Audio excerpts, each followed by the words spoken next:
Cockroach Janata party లేదు. Cockroach Janata పార్టీకి support చేసే తరహా కార్పొరేట్ మీడియా తోడు లేదు. రమ్మనమంటే కూడా రాలేదు.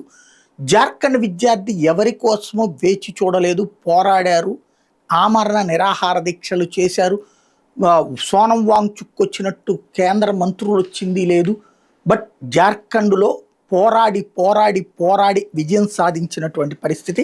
ఫైనల్గా జార్ఖండ్లో గత 12 ఏళ్లుగా నిర్వహించినటువంటి జేఎస్ఎస్సి సిజిఎల్ పరీక్షలన్నింటినీ రద్దు చేస్తూ సోరెన్ సర్కార్ నిర్ణయం తీసుకుంది.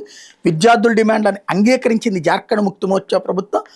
టీఎస్ఆర్ డేటా ప్రాసెసింగ్ నిర్వహించిన అన్ని పరీక్షలు రద్దు చేసింది.